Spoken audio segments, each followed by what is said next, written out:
Okay, so welcome to the Black Archives Safer at Home virtual series. My name is Louis Berthen. I am the assistant archivist, and today I'm going to be doing my segment, which is called Legacies, Profiles, and Greatness. So today we're going to be talking about the Dr. William Benjamin Sawyer Sr., otherwise known as Dr. W.B. Sawyer. And here's a photo of him. This is from his younger days. We'll see another photo of him a little bit later. So let's get started. All right, so William Benjamin Sawyer was born in Waldo, Florida in 1885. He was the son of former slaves from South Carolina. So we don't have a lot of details about his life prior to his schooling. There was one report that I read that was this is actually due to an altercation that he got into when he was a young man. So he got into a fight with a young white boy, and he won that fight. However, his parents, obviously knowing full well what it meant to be black in the time of Jim Crowism and this post-Civil War South, they were scared of white retaliation, and they sent him on a train to possibly a family member's house. It's not really known where he went, but that is the explanation for why there's such a large gap in what we know about him in his young days. So the next time we catch up with him, it's at Edward Waters College that he is attending, and then after that he attends Atlanta University, which is now known as Clark Atlanta University. After this, he enters Walden University in Nashville, Tennessee, and he takes a special literary course which helps him gain admission to Meharry Medical College. So yes, this doctor is another famous alum from the famous Meharry Medical College. So he graduated with honors as the youngest of his class in 1907. Of 107 people in 1905. So the entire time he was in school, he was actually working menial jobs to be able to pay for his tuition. One such job was firing furnaces for the white students at Vanderbilt University. This was so that they could wake up to warm dormitories at the beginning of the day, if you can imagine that being a job. So after graduation, W.B. Sawyer actually continued his post-grad studies at Providence Hospital in Chicago and Frederick Douglass Hospital in Philadelphia. He received certificates from both of these institutions, and Sawyer was an accomplished physician and a surgeon, and a well-known surgeon. And this was confirmed by a 1942 article that was written by Ellie Thomas that appeared in the Crisis. So he returned to Florida at the age of 23, and this time he relocated to Miami. So this was in the year 1908. When he got here, that made him the youngest doctor in the colored town community. And he actually, like Dr. S.M. Frazier, who we covered a couple weeks ago, he used to travel around on bicycle, horse, and buggy. And he also made trips from Homestead to West Palm Beach. In 1910, he married Alberta Preston, and together they had a couple kids whose names you may know. One of them being Gwendolyn Sawyer Cherry, and their son, William Bill Sawyer. So in his medical career, he also accomplished being a grand medical examiner for the GUOLC of Georgia, Florida, and Cuba. He served as Dade County public physician for 15 years, and he also worked closely with the University of Miami in an ultimately unsuccessful attempt to open an African-American medical school there. So one of the things that he's most well known for is actually being one of the forces behind the founding of Christian Hospital. The opening of this hospital was a big step for the colored town community because before this, there was no hospital that blacks could be seen at. Conversely, this also meant that there was no general hospital that black doctors could practice at. So along with being one of the founding forces behind it, he was the first chief of staff, he was a chairman of the board, and he also served as the treasurer in 1929. So Christian Hospital was actually not opened until 1921, but the association had been doing the legwork and searching for funds since at least 1918. So while I was doing my research, I actually came across this really interesting negative information. He was not only part of the founding force behind Christian Hospital, but he actually was part of the committee that brought City Hospital together. So you wouldn't know City Hospital today, but you would know it by its other name, which is Jackson Health. So this committee that he was a part of actually raised $9,000 in the early years of Miami, and they built the hospital, which opened in 1918, and they put it under the direction of Dr. James Jackson. So the way that this story is told is that people in the colored town community could actually be seen at City Hospital. But this changed in 1924 when Dr. James Jackson passed. So even though this is the way the story is told, it actually doesn't really line up with what we know. Okay, so while I was doing my research, let me see, I'm going to show you the articles that I found here. Okay, so like I said, he was part of a group that put together the funds for the original city hospital. So this ad here came out in 1912, and I know that it's related to the city hospital because it's way out of time frame for the Christian hospital. But you have to remember that also in 1918, the U.S. was dealing with another pandemic, just kind of how we are now. It was dealing with the Spanish flu. So when City Hospital opens, it literally opens at the height of the Spanish flu, and it's overrun almost immediately. So even though there is apparently a way that the folks from the Colortown community can get into the hospital and be seen, it's a very limited capacity, okay? So enter D.A. Dorsey, who actually donates a store building that he owned, and he turns it into a health center. So this was all done to deal with the Spanish flu. So that article showed here, it's important work in Colortown has begun, and you see 7th Street and store building, which has been donated from 2 months from D.A. Dorsey. Okay? And then from here, we actually get the first desire to open a Colortown hospital. So let me show you that article. So it starts off, Awana Hospital in Colortown, Negro petition counsels for institution separate from whites. Blackman approves.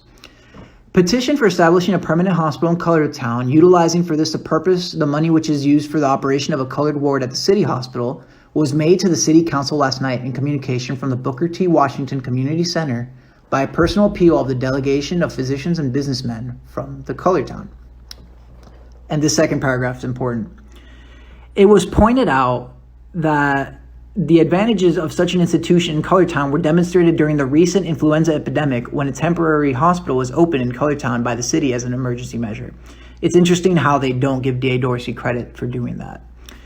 So at the bottom here it says, the letter told the common bond, starting here, the letter told of the common bond of the interest which the epidemic had revealed in existing between the whites and the colored population of the community. And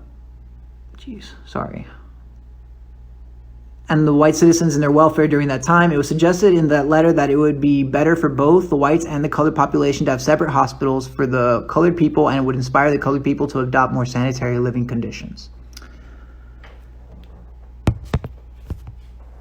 Yeah, it really is KPZ. Everything old is new again. The director says that there's nothing new under the sun, and he's definitely right about that. Hi, Miami Gardens now. So for the people who've just joined in, we are talking about Dr. W.B. Sawyer and his contributions to the Colortown community and to the history of Overtown. So, hi, I'll do cute kitty. Okay, so this article kind of helps fill in the dots because City Hospital claimed that there was the colored ward, and obviously that was probably true in some capacity, but it was a very limited capacity that they were able to serve the folks of Colortown. So when D.A. Dorsey donates this is just a recap for everyone. When D.A. Dorsey donates that store building it turns into a health center, it makes that desire for the original hospital. So that's where we see the desire for Christian Hospital to come. And so that's really interesting. That's like a nugget of Miami history was kind of lost. So it's very cool. Hello, Andres. Thank you for joining us. So on a side note, one of the interesting things that I also came across was that before the opening of Christian Hospital, doctors such as W.B. Sawyer and S.M. Frazier, if they had a patient who needed a serious surgery done, they would recommend the patient take a flying visit. So what this would mean is that the Dr. W.B. Sawyer, would take his patient to Tennessee. He would take them to Meharry to do the surgery there. Obviously, this was because of a lack of hospital facilities available to blacks here in South Florida. There's evidence of trips like this with people like D.A. Dorsey as well, because in 1906, he actually had to get an eye surgery, and he took a trip to Georgia to get that operation. So, like I said, it has to do with the lack of hospital facilities available to the Colortown community, but you could also view it as a form of early medical tourism, which is something we still have today. So, in addition to his medical career, he was also a clerk of the sub post office number 2, where he was responsible for thousands of dollars in transactions over the years. And I can actually show you that newspaper as well. Literally everything that I see is from newspapers. So you see here, Post Office Substation number 2. Opened at Avenue G and 5th Street, in charge of W.B. Sawyer. Letters received and delivered. Registered packages are received but not delivered. So mail carriers, so at the bottom it says substation is located at 5th Street and Avenue G and is in charge of W.B. as clerk. Already the station is doing more business than substation number 1, which is located at 3rd Street North and Avenue H.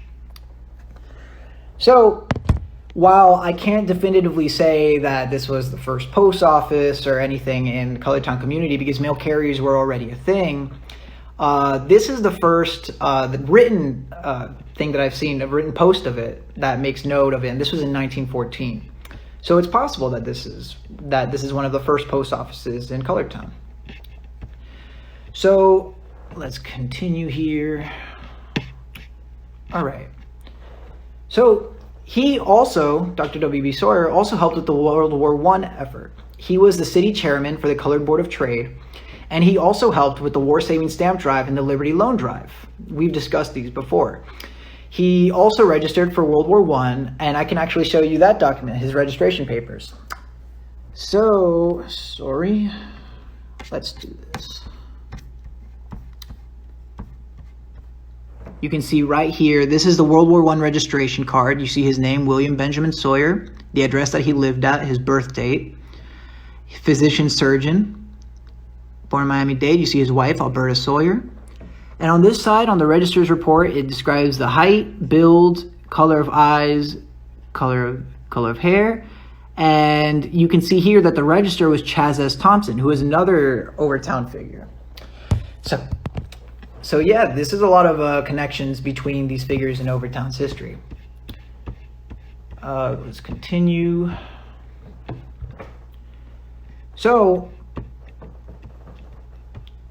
along with that, he was actually also an officer in the Miami Mutual Benefits and Savings Association. This was, like we had said a couple weeks when I was covering Dr. S.M. Frazier, this is one of the first black banks to be opened in South Florida. And it was under the direction of Dr. S.M. Frazier and D.A. Dorsey. And then eventually, Dr. W.B. Sawyer becomes an officer. So he was also part of another committee that was formed that basically started the plans for slum clearance and health improvements in Colortown. This article in 1942 described the members of the group, which were 6 white men and 6 black men. The colored members of this group were R.E.S. Toomey, James E. Scott, L.E. Thomas, W.B. Sawyer, J.W. Drake, and Dr. E.A. Ward. The stated goals were for, quote, housing, slum clearance, recreation facilities, health projects should be the main and immediate concerns. And another quote, we want to make provisions for a big housing project for bathing beaches, for hospitals, for schools, and for clearing away the slums. Make note that slum clearance comes up twice on that, okay? Another thing that I want to pay attention to is that in this article, it's saying that, oh, we want to start making provisions for bathing beaches. This was in 1942. So when you read something like this and you're like, oh, great, 1942, that's great. Remember that Virginia Key Beach doesn't actually open until 1945, and it wasn't until the protest, the wait-in protests that were done in Miami Beach and Haulover Beach that this actually got done. It wasn't because white committees came together and said, now we're going to have bathing beaches. That's not how this happened. Okay, so you can always, just so you can be wary of revisionist history or anything like that, because like you have the newspapers, but they can't be the only source that we use, right? But what Dr. W.B. Sawyer is most remembered for is being the owner and builder of the famous Mary Elizabeth Hotel. So it is said that the name Mary Elizabeth came from the couple's first child who died in infancy. His wife Alberta actually managed the hotel. And this is actually a very impressive feat because considering that the hotel was built in 1921, there would have been very few women in a position like that to run a business of such scale. So when this hotel was being built, it was even featured in the crisis. So, quote, "At Miami, Florida, Dr. W.B. Sawyer, a Negro, has purchased property upon which a $40,000 hotel and store building will be erected." According to the Miami Times, the Mary Elizabeth was 3 floors and among one of the tallest buildings in Colortown. The hotel boasted 90 rooms with an elevator service and intercommunication system connecting the rooms to the front desk, a telephone. So, the state of the art at that time. The Mary Elizabeth was a very popular spot to stay for Black dignitaries such as W.B. Du Bois and Mary McLeod Bethune. So, interestingly, Miss Bethune's son actually managed a drugstore out of the hotel for many years. Others who frequented the Mary Elizabeth were also Thurgood Marshall, A. Philip Randolph, and Carter G. Woodson. So, the Mary Elizabeth, as well as being a decked-out hotel, featured one of the hottest nightclubs well into the 60s. So it featured 2 lounges, which are called the Flamingo Room and the Zebra Lounge. And stars such as Marian Anderson, Nat King Cole, and Bessie Smith would perform here and stay the night. I just want to remind everybody that Miami was a segregated city at this time. And even though white audiences would pay to see these Black superstars, they were not allowed to lodge in the white part of town. However, because of this terrible social practice, emerged one of the lasting legends of the Colortown community. So, these, specifically from the nightclubs. So, these were called the jam sessions, and essentially figures like Count Basie, Ella Fitzgerald, Cab Calloway, B.B. King, Louis Armstrong, and Aretha Franklin, after performing at the beach, would come back to Colortown and jam the night away. They would perform and continue playing until daybreak for the residents who came to watch, and the party didn't really start until they got to Overtown. So the Mary Elizabeth also had its fair share of famous athletes who would stay, such as Joe Louis, Jersey Joe Walcott, Sugar Ray Robinson.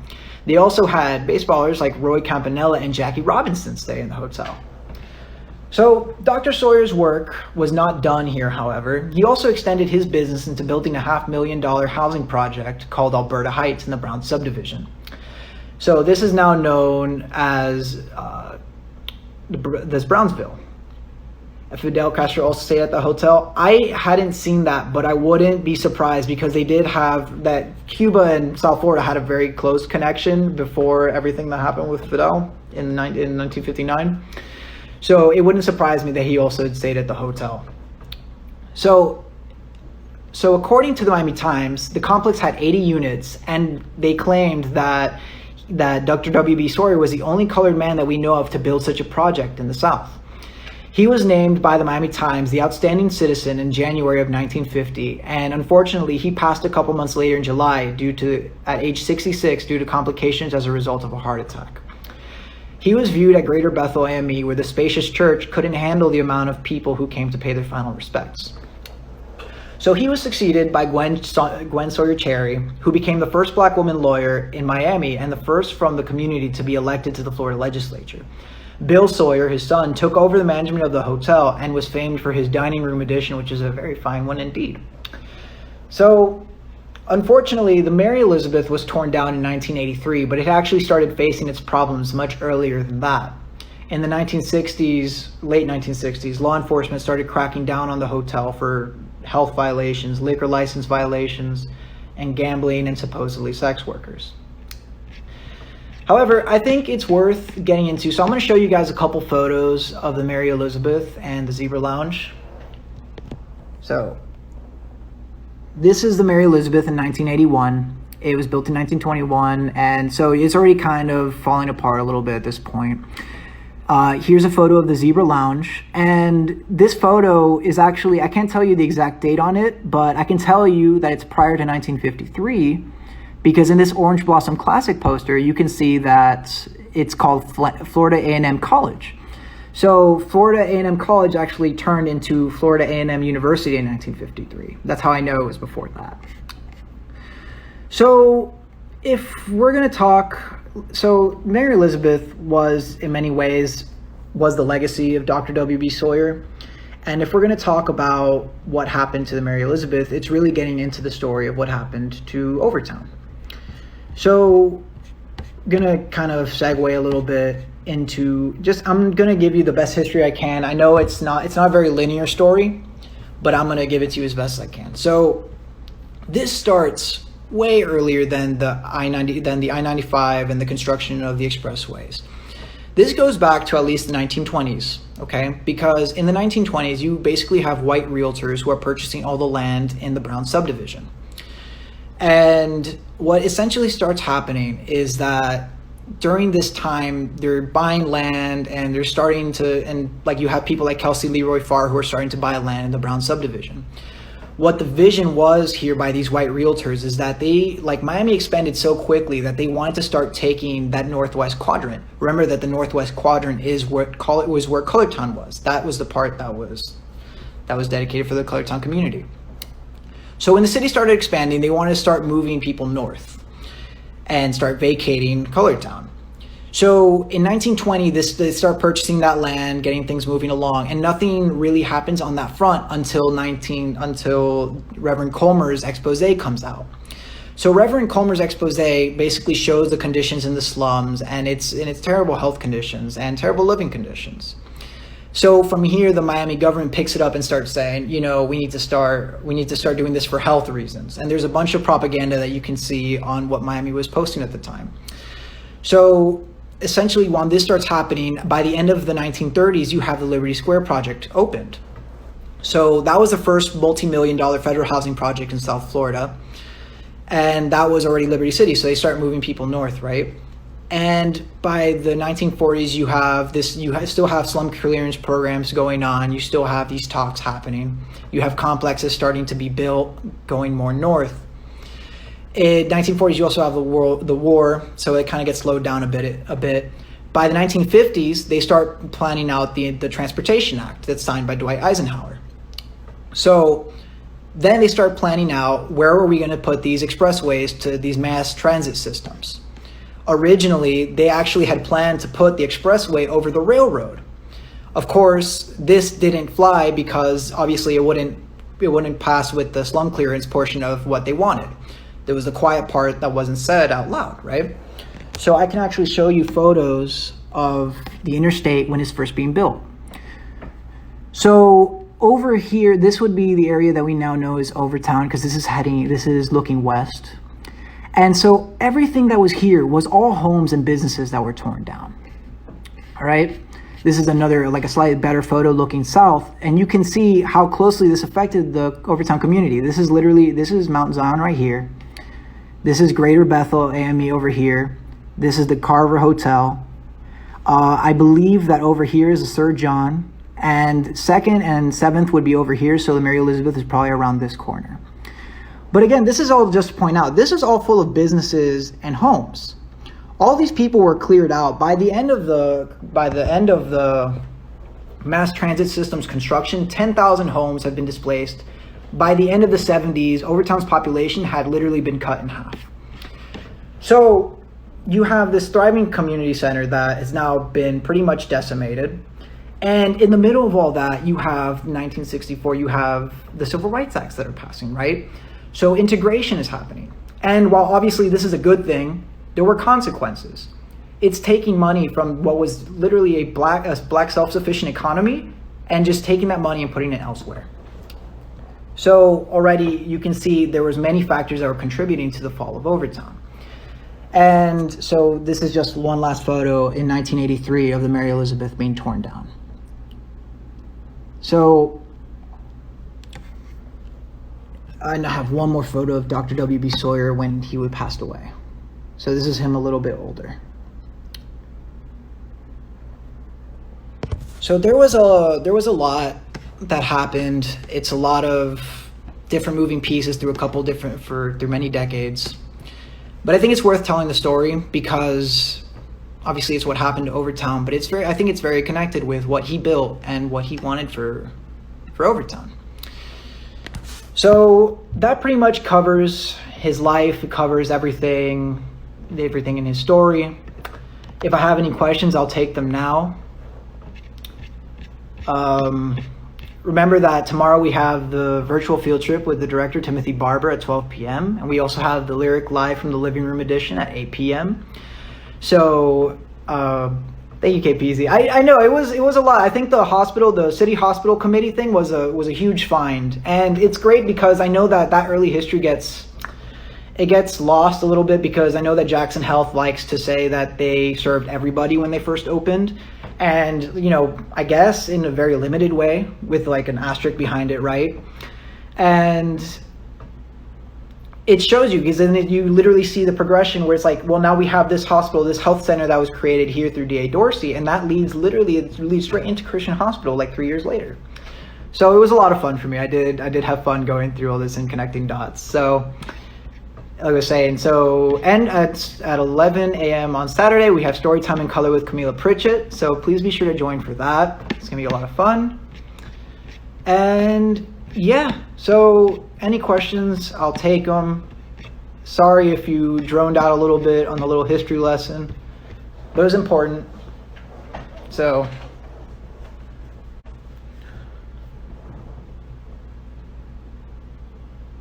I'm not seeing any questions, so I'll just leave you guys with the photos of Mary Elizabeth, not torn down, but of the Zebra Lounge and the main building. So unfortunately, due to my limited access, I wasn't able to get too many photos, but this building was legendary in Overtown's community. And the Zebra Lounge, we have so many great photos in the archives that I'm hopefully get to post that for you guys. Ethan Payne, how much it was taken up by the Miami World Center? Let's see. Thank you guys for your very positive comments. I appreciate that. Miami World Center.